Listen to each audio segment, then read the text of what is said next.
It is a great day to have synchronicity. I am so excited for this interview that we are having today with Soul to Soul Wellness. Courtney, good morning. How are you today? Good morning. Good morning. I'm blessed and I'm happy to be here. How are you? So happy. I'm good. So happy that you were able to join us. And I am ready to hear all about your practice. I want to hear about your practice, your tips, and everything that you are willing to share with us today. So, first, let's just jump right in. Tell us about you. Awesome. Yeah. All right. So hello, everyone. My name is Courtney Windju. I currently reside in the Philadelphia suburbs. I'm originally from the Pacific Northwest of the States. So I'm a mountain girl at heart. I love nature and adventure, anything outdoors. And I also love anything and everything to do with mental health and embodied well-being. And I'll talk about that, I'm sure, further as Shakira asks her questions. Yes, really good. So, tell us a little bit about how did Soul to Soul Wellness come to be? And tell us about the name Soul to Soul. How does it define the mission? I'm so in love with the name. It just grabs you.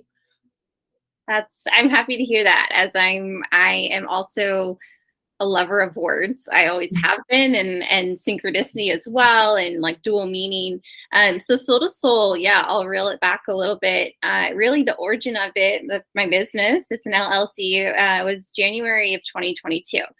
So the beginning of this year, as we're recording this, it's almost the end of this year in December. And soul to soul is something that had just been, it was like one of those inner whispers for me. It had captured me a few years ago.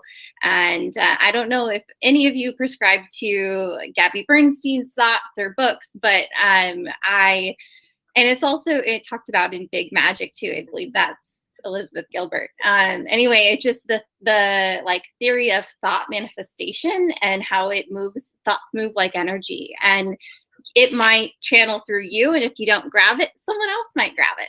And that's like the beauty of it. It's not, I don't attach scarcity mentality to that, but that's also to say I was like, this is mine and I want to make it something. And there are a couple other soul to soul businesses out there across the states in my research that are massage or bodywork practices, somewhat similar to mine. So anyway, to break it down further, soul to soul, so SOLE to SOUL, really encompasses embodied wellness. So literally from the sole of your foot to your inner soul, SOUL, and whatever you make of that, it's everything. And to me, that's wellness. We have to take into account our mental body, our physical body, our spiritual body, our emotional body, our energy body, all of that. And we just can't just call it one or the other.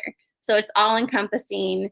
And yeah, I literally walked in the door one day and I told my now husband, I'm starting an LLC. And he was like, great. And I sat down and I didn't know what the heck I was doing. And I did some research and I found some resources and I did it. I filed Soul to Soul Wellness LLC that day. And it was really a commitment to self. I tell people who asked initially, like, great, what is this? I'm like, it's an accountability buddy. It is not only a project for myself, but also an invitation to serve others.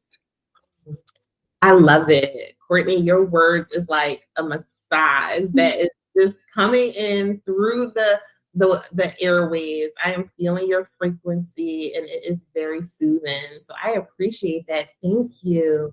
So tell us a little bit about what is an embodied health and wellness practitioner. What is that? Yeah, great question. And in real time, my knee-jerk response is like, that is so many things. That could be anything. The possibility is infinite and abundant. To me, an embodied health and wellness practitioner includes, and I haven't mentioned this yet, but I am a student of social work, right now. I know that's something that Shakira and I share. She's a little bit further down the line than I am. So it's putting mental health at the precipice of our conversations. It's having trauma-informed care in everything we do in all of our relational contexts. So as an individual and as a practitioner in training, as I always say, because I am a forever student of life, whatever it is that I'm studying, I'm keeping that in mind. So what stories are people bringing to me, right? How are they informed? And similarly for myself, how am I informed in this interaction? And really what that is, to break it down, is emotional intelligence. It's knowing self and it's knowing others. So that gives a little bit of context on just how I interact with people, how I interact with the world. I also am a yoga teacher. I am a craniosacral fascial therapist, which is a mouthful, but basically that's just a type of body work that taps into our craniosacral system, our head, our neck, our spine, our central nervous system. And then the fascial piece of it is really just fascia's connective tissue that encompasses our whole entire body. So it's an opportunity to both tap into one's nervous system and also help relieve physical and emotional strain in the body. That's amazing. And that's a lot, right? That is a lot that is happening. And just love how you are encompassing the whole person, right? It's just this whole mental health, physical health, energy, just everything that is encompassed in one, which sounds amazing. What could a client expect when they come to see you? Yeah, it's another great question. So currently, I have a few different offerings. So as I mentioned, I offer yoga therapy, both individual and group sessions. I offer craniosacral therapy, and I don't have a brick and mortar space currently. So all of my sessions are in home. I also offer, I call them mental health check-ins. I'm not a certified therapist, so I don't recommend that in replace of therapy or consulting with medical professionals, but just an opportunity to kind of download what's real for you in real time. And then also writing support. And I like to call that voice activation, as through my own experience, I have found that I've struggled a lot with sharing my voice, with allowing it to be heard, and also finding the spaces and the places where it was heard, and not only heard, but understood. Yeah. So a client, for example, who might be seeking a bodywork session, they basically would expect for me to be invited into their home. The nice thing about craniosacral fascial therapy is you're fully dressed. I bring everything that we need, a massage table and a chair. And then they just really have an opportunity to share what it is that they'd like to focus on. And I think that is the importance of anything that we do, is to set the intention, and to be able to be heard in a space where vulnerability is welcome and where that feels safe. So a client might say, "Hey, I just had brain surgery and I want help with moving cerebral spinal fluid in my head." I'm like, great, that's our intention. Or a client might want to work more on the somatic emotional release of side of things. So like, hey, I was attacked by a dog when I was 7 years old, and I can feel it in my body, and I don't know how to get rid of that. I don't know what to do about it. So we'll work through a series of touch and prompts to help relieve that experience from the body over time. Wow. That is surreal. Really sounds like a full experience. Courtney, could you tell us a little bit how you incorporate storytelling and Reiki healing, and how and why is this important to the healing process? Absolutely. Yeah. So fundamentally, I am principled by the thought that every voice deserves to be heard. And not only every voice, but your voice, your individual voice deserves to be heard. So with storytelling comes curiosity, the wonder, the forever learning, coming back to that student of life in a relational interaction. How can I learn from you, and how can you learn from me? And so that's how I use storytelling, or more so allow for it to inform my interactions with clients. And then with Reiki, it's pretty simple. It's I'm just going to break it down as like Reiki's energy movement, and we are all atoms. We're all just tiny little particles of stardust, and our literal bodies are made up of carbon atoms, hydrogen atoms, oxygen. All of the molecules, all of the configurations, and so I like to visualize the things that need to be released, or the thoughts that need to be released from our body, as energy. So I can relieve tension quite literally by taking a deep breath and allowing that energy to come out of my body. Similarly to inviting in touch from a body worker or practitioner that will give my body permission in a safe container to then let go of what needs to be released. Similarly, in just traditional talk therapy, like words exiting our body, our energy that's leaving us. So, and also energy movement doesn't need to require any movement or words whatsoever, because energy is always flowing through us, and it can get stagnant, and sometimes we just need a little bit of help to release it. Yeah, what you're saying is like the bedrock of synchronicity, right? And some of the things that we try to educate our clients on, that we are energy, right? We're energy, we are all connected. And just the movement of this energy, just the release, just the understanding can bring clarity to them, to you, to our environment. So you're really bowling down our lane. And I'm loving how you say every voice deserves to be heard, right? And that is something that we really try to promote, is to end silence and let everyone know that your story is so important. And we want to hear your story, right? We want to give you that safe space to be able to talk about, discuss, and feel empowered in your story. So thank you for that. So I'm interested in knowing, what type of stress reduction techniques do you utilize to help keep you grounded? Yeah, love that question. Mhm. And a beautiful invitation for me to reflect as both an individual and as a practitioner. I was telling my partner the other day that as I teach yoga, this came across in one of my trainings, and then I will answer your question, but applies here.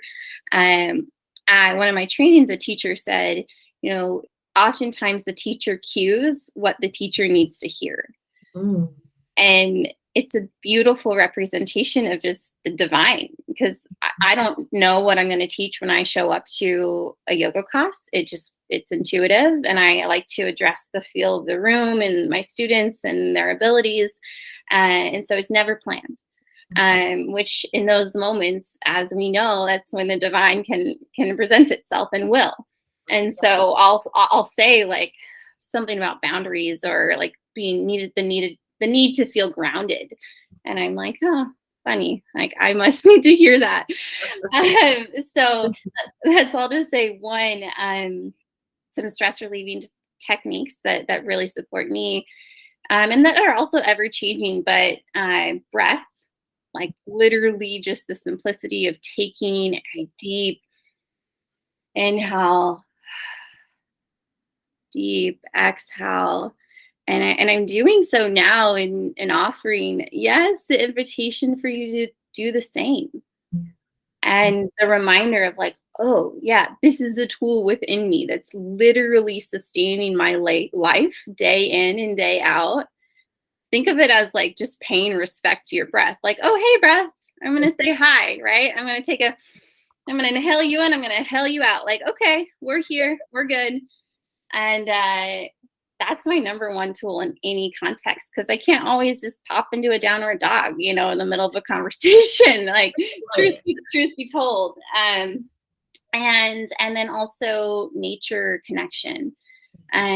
So getting out in nature and literally just being around other living beings. And one observation I hold with just the human species is that, and especially in the Western world, we've moved away from this, right? In so many ways, we've moved away from being connected to the other than human world.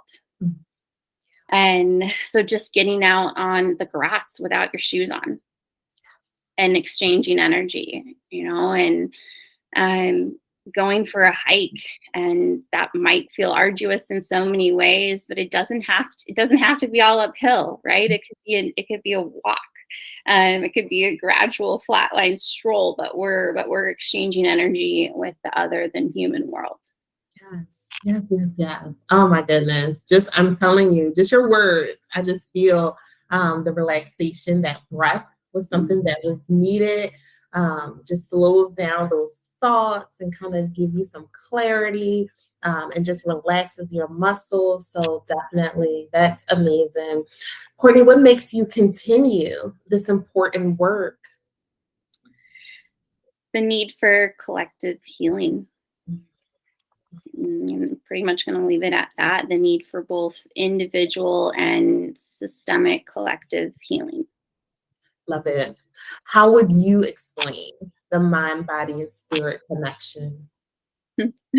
Yeah, so I'm appreciative that I had a chance to look over some of these questions before I'm speaking to them. And one kind of on the fly example, as obviously at first I hear that and I'm like, oh my goodness, that's a loaded question. And I only want to know what the Buddha's response would be, and it's probably written in all of the Bhagavad Gita, but in all of the spiritual texts, no matter the dogma. But to me, the mind, body, spirit, they are all separate entities trying to work together to integrate. I always imagine like a DNA double helix, like they're trying to come into synchronicity, into harmony together. And just a silly little, well, not even silly, but one example, very real world example, is like bureaucracy. So within a corporate system, which a lot of us in the Western world are familiar with, we've got our accounting department, we've got our HR department, we've got our IT department, okay? And we're continuously trying to get them to understand each other. And those of you who are part of those departments or those systems probably might laugh a little bit right now, because you understand the strife and the pushback that can occur when we try to understand each other. And that's the mind, the body, and the spirit. They're like, hey, we're all team players. We're all trying to get to know each other. We're all trying to understand how to best serve each other. And oftentimes one likes to take a louder seat at the table than the other. And I always say, in love, they are in harmony. Yeah. That answer was perfect. It was perfection. Thank you for that. So, if you could embody any emotion, what would it be and why? Yeah, it would be anger. And that is because it is part of my life's work to embrace it, to express it, to feel it. And I say this as from one human to the other. Me being a practitioner or a graduate student, I don't know any of this work more than you do, right? And you, Shakira, and you, as the general population, we're all humans trying to figure it out. And anger is a challenging one for me. Yeah, really good. Really good. And I'm sure so many can relate, right? And when we try to get in touch with those emotions and understand them and allow them to flow through us, I find it helpful to just think about, if I could just be one emotion, what would it be? And just go through that trajectory, right? And imagine what that would be like. I think it's just a small way of offering some self-healing, which we as practitioners need to do and to remember from time to time. So what stress reduction techniques could you share with our audience? Yeah, so I know I alluded to breath, which is so simple. And again, I invite the invitation for us all to just take a big inhale, big exhale. That's one. You've always got that in your arsenal, in your toolkit. Another one that I alluded to is called grounding or earthing. So stepping out onto grass specifically is great because cement kind of has a different energetic makeup. So if you can connect your barefoot feet to grass, that's a beautiful exchange of energy with nature. And just allows us, one, to feel the support from something beneath us, right? And figuratively, like taking the I'm doing this all on my own, I'm in it by myself mentality away from like, no, something greater is beneath you, something greater is supporting you. And then three, another one that I came across, this isn't my own, it's, collective shared thought and practice, but is the butterfly tapping mechanism. So you do this, you link your thumbs, and then you bring your hands just over your heart, and then all you do is tap, tap. So you do it one hand and then the other. Yeah, tap. And this just offers that binaural like energy and rhythm that's already flowing through our body. Yeah. Similar to like a heartbeat. To a heartbeat. Yeah. So it's just like a little outside somatic reminder to kind of get us back into our bodies. Yeah. It also kind of reminds you that I'm human. I'm doing the best that I can, right? What kind of slows you down? Yeah. Love that. Yeah. Really good stuff, Courtney. Thank you. Yeah. What else? What else would you like to share with us? What else do you want us to know? What more tips and tea do you have for us? You take the stage. Yeah, man. I the main mantra that's been flowing through me lately, that I've been willfully imparting onto other people is do what you want to do. And I hear that, and and there's times in my life where I've been like, what do you mean by that? Like, I can't, and I don't even know what I want to do. And I also know that it sometimes feels really nice to just receive a permission slip and to hear that and be like, you know what? I can start my Etsy shop for loom weaving, or I can go back to graduate school at 56 years old, or, I can quit my job that's literally sucking the life out of me, knowing that I will get another one. And so those are my words, is bringing agency and power back to self. And I'm always so, so happy to connect, to share stories, to collaborate. So you can find me on my website, soul2soulwellness.com, SOLE to SOUL. I'm on IG and Facebook. Soul to Soul Wellness LLC is my hashtag on Instagram. And I also have a podcast called the Soma Mama Podcast, and it's all inclusive. You do not have to be a mama. And if you don't know what Soma means, that's okay too. It's for everyone. We talk about holistic embodied wellness. We talk about mental health. And I really like to get people on and just share their stories, share their experiences. Yes, that's amazing. I will make sure we have all of your information pinned right under this video. Courtney, your spirit is so light and so beautiful. I really appreciate these moments that you took out of your day to share with us. Very humble to be in your presence. Thank you so much. My goal for you, my wish for you is to be brave, be magical, and above all else, be well. Thank you for coming today. Thank you. Bye.